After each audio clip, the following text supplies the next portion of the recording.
Good morning বন্ধুরা, সবাইকে জানাই শুভ সকাল। আর দেখো এই সকালবেলাতে কত রোদ বেরিয়েছে। রোদ যেন মনে হচ্ছে বেলা 12টা বাজছে, এত রোদের তেজ সকালবেলায়। দেখতে পাচ্ছ সূর্য একদম যেন প্রখর তাপ দিচ্ছে। এখনই যদি এত গরম হয় তাহলে মানে বৈশাখের পুরো মানে বৈশাখ জ্যৈষ্ঠতে কতটা গরম হবে সেটা তো বোঝাই যাচ্ছে। তো চলো আজকে ভাবলাম সকাল থেকে একটু ব্লগটা শুরু করি। তো দেখতেই পাচ্ছ রোদের তাপ। তো চলো আমি এখন সকালের বাসি কাজ সব চুকিয়ে নিয়েছি, এরপরে আমি এখন রান্না করব। আর রান্না কী করব সেটা তোমাদের সাথে আজকে শেয়ার করব। তো চলো দেখতে থাকো বন্ধুরা। তো আমি এখন এই যে রান্নাঘরে চলে এলাম। আর রান্নার জন্য দেখো কাটাকাটিও করে ফেলেছি। আর কী কী রান্না করব আজকে তোমাদের সাথে শেয়ার করছি। এখানে ভাত হবে, যার জন্য চালটা একটু ধুয়ে রেখেছি, এখনও ভাতটা বসাইনি। আর এটা ডালটা এই যে সিটি মেরে রেখেছি, ডালটা হবে। আর এখানে একটা সবজি হবে, দেখো কুমড়ো আর একটু পেঁপে ছিল, সব জিনিসগুলো অল্প অল্প ছিল। আর আলু একটুখানি আলু দিয়ে এটা একটা সবজি বানাবো। দেখা যাক কেমন হবে জানি না। তো সবটাই অল্প অল্প ছিল, যে একটা জিনিস দিয়ে সবজিটা বানিয়ে নিতে পারবো কুমড়ো আলু সেটাও হবে না, আর পেঁপেটা দিয়ে যে করব সেটাও হবে না। তার জন্য ভাবলাম চলো যাই হোক একসাথে মিক্সড করে দিই। কেমন হবে জানি না। তোমাদের দাদা ভাই তো আছেই, কোনো চিন্তা নেই সবজি খাওয়ার জন্য, আর আমিও আছি সবজি খাওয়ার জন্য। ছেলে খায় না সেটা আলাদা কথা। আর এখানে দেখো ঝিঙে কেটে রেখেছি, আজকে একটা ঝিঙে আলুর পোস্ত বানাবো। এই যে ঝিঙে আর আলুটা একটুখানি কেটেছি, এই যে মানে একটা ছোট্ট আলু দিচ্ছি, যেহেতু আলু কেউ খায় না। তারপরে জানো তো তোমাদের দাদা ভাইয়ের একটু সুগার ধরা পড়েছে, তার জন্য মানে মনটাও ভালো নেই ঠিক মতো।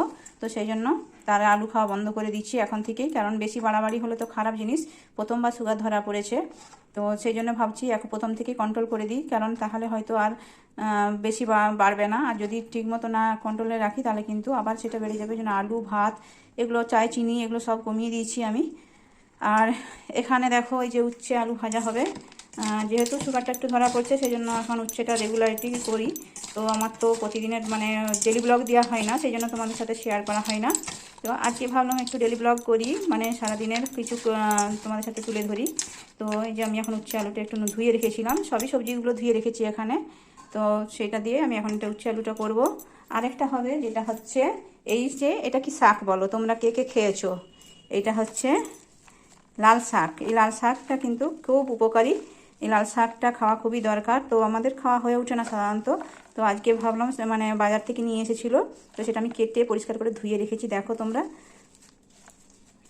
লাল শাক কে কে খাও, কীভাবে খাও অবশ্যই কিন্তু কমেন্টে জানিও।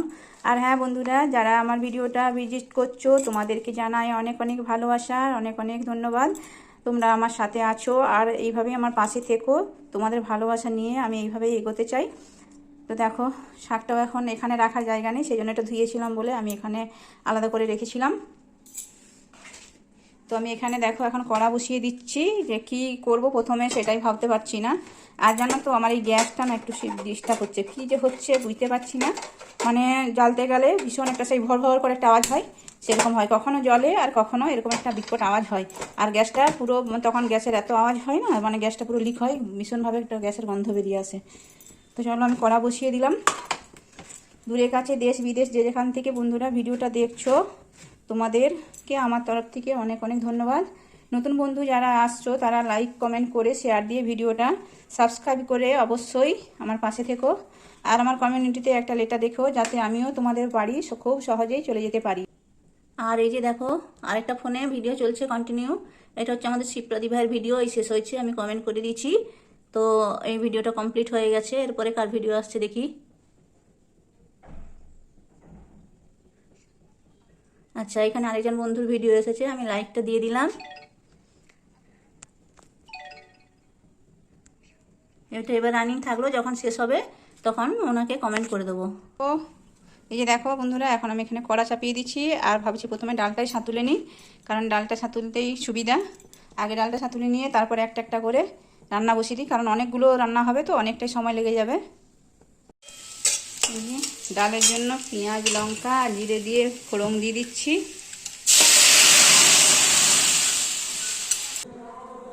না নেট বন্ধ নেই। তো দেখো ডালটা হয়েই গেছে, এটা আমি এখন ঢেলে নিই আগে বন্ধুরা, তারপরে আবার তোমাদের কাছে আসছি, কারণ ক্যামেরা হাতে যদি ঢালাঢালি করতে যাই পড়ে গেলে তখন আমার বিপদ। কড়া ধুয়ে আবারও চাপিয়ে দিচ্ছি। আর এখানে দিয়ে দিচ্ছি লঙ্কা, এখানে দিয়ে দেবো পেঁয়াজগুলো, কারণ ঝিঙা পোস্ততে একটু বেশি পেঁয়াজ দিলে পরে কিন্তু খুবই টেস্টি হয়। তাই এটা ঝিঙা পোস্ত বানাচ্ছি আমি। ঝিঙা আর একটা আলু আছে, বেশি আলু দিইনি। তো এই পেঁয়াজটা দিয়ে এখন ভেজে নিচ্ছি।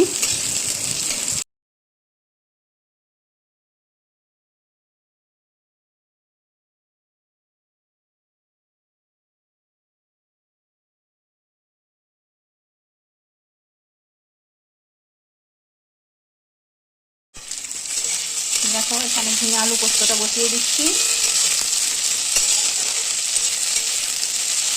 প্রথমে পেঁয়াজগুলো ভেজে আমি আলুটা দিয়ে ভাজা করে নিচ্ছি ভালো করে।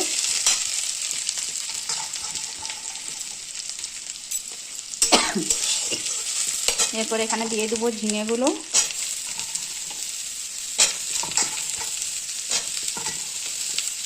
আর কি বলতো, ঝিঙেগুলো যদি না একটু ভাজা হয় তখন একটু গন্ধ লাগে আমার, ওই জন্য আমি ঝিঙেটা একটু ভালো করে ভেজেই নিই।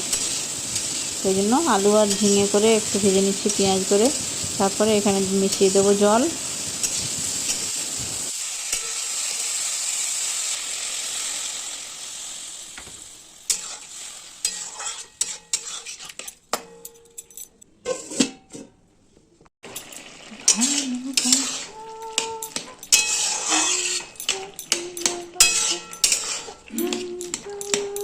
দেখো বন্ধুরা, এই যে আলু পোস্ততে, এটা মানে আলু পোস্ত নয়, ঝিঙা পোস্ততে আমি এখন এই যে পোস্তটা বেটে দিয়ে দিলাম।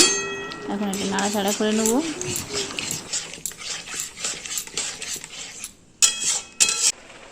আর একটা দিকে গ্যাসটা জেলে আমি ফ্রাই প্যানটা বসিয়ে ভাবলাম উচ্ছেগুলো ভেজে নিই, কারণ অনেকগুলো রান্না একসাথে করতে হলে দেখবে বেশ দেরি হয়ে যায়। তো সেই জন্যই ভাবলাম আজকে আর একটা দিকে আমি ফ্রাই প্যানটা বসিয়ে তেল দিয়ে দিলাম, আর উচ্ছেগুলো এই পাশে ভেজে নেবো এখন।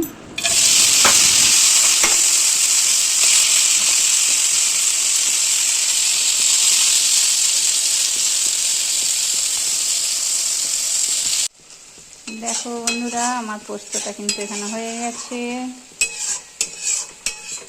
দেখতে পাচ্ছ হয়ে গেছে।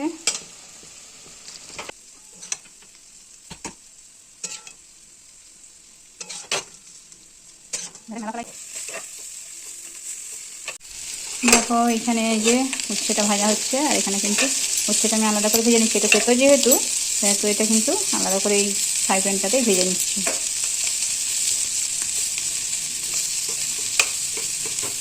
এখানে ঝিঙা পোস্তটা হয়ে গেছে, নামিয়েও নিচ্ছি।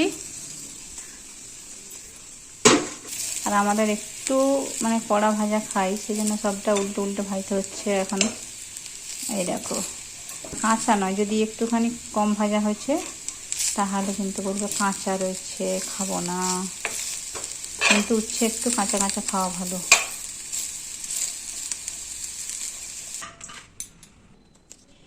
তেজপাতা দিয়ে দিলাম, তরকারিটা এখানে ছেড়ে দিচ্ছি। কুমড়ো আলু আর পেঁপের যে সবজিটা করবো বন্ধুরা এখানে দিয়ে দিচ্ছি। এরপর আর শুধু শাকটা রয়েছে, শাকটা ভাজা হয়ে গেলে মোটামুটি আমার রান্নাটা কমপ্লিট হয়ে যাবে। ভাজা হয়ে গেছে, তো আমি এখানে দিয়ে দিচ্ছি একটু মশলা।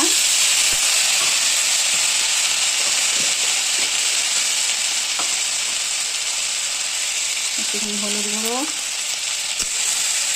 এটাকে ভালো করে ভেজে নেব।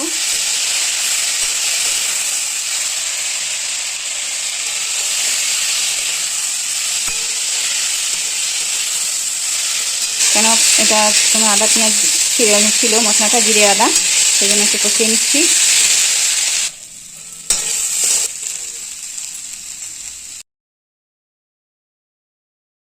তরকারিটা কষে আমি এখন এর মধ্যে জল দিয়ে দিলাম। এরপর এটা ঢাকা দিয়ে দেবো বন্ধুরা। দেখো বন্ধুরা, তরকারিটা কিন্তু আমার হয়ে গেছে। আর একটুখানি চিনি দিলাম, কারণ কি বলো তো, কুমড়ো বলো পেঁপে বলো, যদি না একটু চিনি দেওয়া হয় সেই তরকারিটা কিন্তু ঠিকমতো স্বাদ আসে না। তো সেই জন্য একটুখানি চিনি দিয়ে দিলাম। আর আমি এইখান তরকারিটা তুলে নেব। আর এইদিকে হাঁড়িতে এখন ভাত বসিয়েছি, কারণ সবজিগুলো আগে রান্না করে নিলাম, তারপরেতে হাঁড়িতে ভাতটা বসালাম। তো চলো এখন আমি এই সবজিটা তুলে নিই, তারপরে শাকটা বসাবো। আজকে আমি লাল শাক করব। এই যেহেতু আজকে সম্পূর্ণটাই নিরামিষের উপরেই হয়েছে। হ্যাঁ, পেঁয়াজ ইউজ হয়েছে ঠিক কথা, একদম যে নিরামিষ সেটা বলবো না, কিন্তু তার মধ্যেও তোমার মানে মাছ ডিমটা আজকে আর করিনি কিছু। এখানে দেখো কত বাসন পড়ে রয়েছে, এগুলো সব ধুয়ে নেবো, সাথে সাথে কড়াটাও একটু মেজে নেবো। চলো এগুলো এখন একটু ধুয়ে নিই, তারপরে আবার আসছি তোমাদের কাছে। এখন লাল শাকটা বসিয়ে দিচ্ছি, আর লাল শাকের রেসিপি আলাদা করে দেবো বন্ধুরা, ওই জন্য পুরোটা সম্পূর্ণ দেখালাম না এখানে। তো লাল শাকটা আমি কীভাবে করছি তো চলুন দেখে নেওয়া যাক। লাল শাকটাও আমার রেডি হয়ে গেছে বন্ধুরা, দেখো। আজ তাহলে কী কী রান্না করলাম সেটা তোমাদের সাথে শেয়ার করে নিই। এখানে ভাতটা কিন্তু খুবই গরম, ভাতটা যেহেতু লাস্টে হয়েছে। এখানে আছে শাক ভাজা, এটা আছে উচ্ছে ভাজা, তারপরে যে সবজিটা বানালাম কুমড়ো আর পেঁপে আলু দিয়ে সেই সবজিটা, আর এটা হচ্ছে ঝিঙা আলু পোস্ত, আর এটা হচ্ছে ডাল। পুরোপুরি আর কি নিরামিষের উপরে রান্না হয়েছে বন্ধুরা। তো ভিডিওটা অনেকটাই বড় হয়ে গেল, যাই হোক তোমরা একটু কষ্ট করে অ্যাডজাস্ট করে নিও। আর আমার ভিডিও কেমন লাগলো অবশ্যই কিন্তু কমেন্টে জানিও। চলো আজকের মতো বিদায় নিলাম, সকলে ভালো থেকো, সুস্থ থেকো। আবার কাল একটা নতুন ভিডিও নিয়ে আমি আসবো বন্ধুরা তোমাদের কাছে। সবাইকে টাটা।